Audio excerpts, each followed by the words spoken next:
So the objection you make about Quran saying Maryam is the sister of Harun. Yes. So there is a hadith. I don't know if it's Ibn Hasham something. I have the hadith, yeah. So one Sahabi asked to him, a Christian objected me on this. So yeah, our it's Muslim. Prophet said, Muslim, I have it, yeah. Why didn't you tell him that they used to name Bani Israel had a habit to name after pious people, yes. On prophets. Yeah. And you know what my answer to that? Nonsense. I'll tell you why. If you're telling me that the children of Israel named their children after pious predecessors and prophets, what historical proof do you have that Mary had a brother named Aaron? That's the first response. We must critically examine how the Quran makes a serious chronological error regarding Mary, the mother of Jesus, and Miriam, the sister of Aaron. This mistake appears in Surah Maryam 19:28, where Mary is called the sister of Aaron. From a historical perspective, Miriam, the sister of Moses and Aaron, lived in the 13th century BC, while Mary, the mother of Jesus, lived in the 1st century AD. There is a gap of over 1,300 years between them. This raises a major question. How can Mary be called the sister of Aaron when they lived in completely different time periods? Some Muslims attempt to defend this verse by claiming that sister of Aaron is merely an honorary title, not a biological relationship. They refer to a hadith stating that Arabs were accustomed to calling someone by the name of their prophets. However, this argument is problematic because there is no historical evidence in Jewish tradition that Mary was ever called sister of Aaron as a form of respect. Tradition says she had no brothers. She had a sister but no brothers. Secondly, it's not just sister of Aaron. You ignored my argument. She's sister of Aaron and daughter of Imran. Oh, okay. Ukhta Harun binta Imran. Show me where in any tradition the mother of Christ had a father named Imran and a brother named Aaron. Okay, I get that. And then on top of that, not only that, but the mother of Maryam, Mary, is Zawaj al-Imran, the wife of Imran.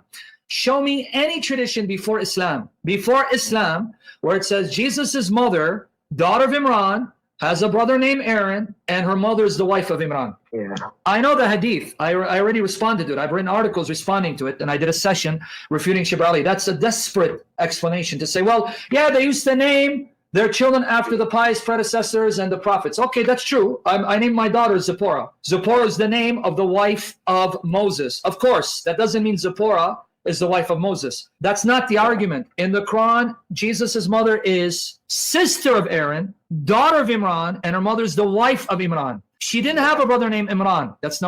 Aaron. Number one, no proof historically, archaeologically. The oldest sources we have is that Mary's parents were old, and then they conceived Mary when the mother was old as a miracle. So that was the first child, and then later she had a sister. Some will say that's a relative, but my point is, the oldest sources on the life of Mary is that her parents were old and she was conceived miraculously because her mother could not have a child up until the time God caused her to conceive Mary. And her mother's name was Hannah, and the husband wasn't Imran, it was Joachim. Oh, yeah.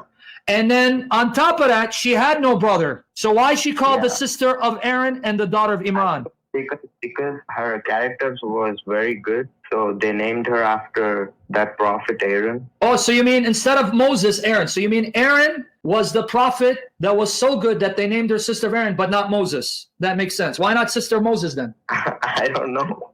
Yeah, because your prophet didn't know. Your prophet was confused. That's my point. These are all pathetic excuses to try to explain this huge mistake. Why sister of Aaron and then a daughter of Imran? Why not sister of Moses or sister of Abraham or sister of Isaac? Why Aaron conveniently, and then how is it her father is Imran? Is that a coincidence? Daughter of Imran, sister of Aaron. The only Imran that had a daughter named Mary is the father of Aaron. Coincidence? When the Quran refers to Mary as the sister of Aaron in Surah Maryam 19:28 and as the daughter of Imran in Surah At-Tahrim 66:12, it causes significant confusion and a major historical error. Essentially, these two references show a genealogical mistake about Mary that is inconsistent with the history recorded in Jewish and Christian traditions. In Jewish tradition, Imran is the father of Moses, Aaron, and Miriam, who lived more than 1,000 years before Mary's birth. Meanwhile, Mary, the mother of Jesus, lived in the 1st century AD. When the Quran mentions Mary as the daughter of Imran, it explicitly implies that Mary is part of the same family as Moses and Aaron, which is clearly impossible given the vast time gap between them. Additionally, when the Quran calls Mary the sister of Aaron, there is no indication that this is meant as a title of honor or metaphor. Typically, in Arabic, the word sister has a more literal connotation, referring to a biological or familial relationship.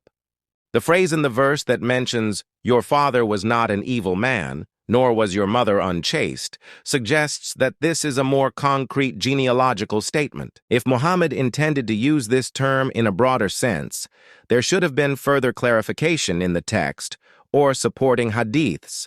However, in reality, no such explanation is provided in the Quranic text, which strengthens the argument that the sister of Aaron is meant in a literal sense. By referring to these two verses, we find that this historical error is not only theologically confusing, but also contradicts evidence in Jewish and Christian traditions. In the Bible, Mary is clearly not a descendant of Imran or the sister of Aaron, but the daughter of Eli or Heli, who is mentioned in the genealogy in the Gospel of Luke 3:23-38 as an ancestor of Jesus. This contradiction raises significant doubts about the claim that the Qur'an is the perfect revelation, because such errors should not occur in the true Word of God. If the Qur'an truly came from God, there should be no such errors in referencing the genealogies and important familial relationships as seen in these verses. Ultimately, this error leads to the conclusion that the Qur'an cannot be trusted as a source of perfect revelation, because the historical mistakes contained in these verses cannot be justified by the historical facts established in Jewish and Christian traditions.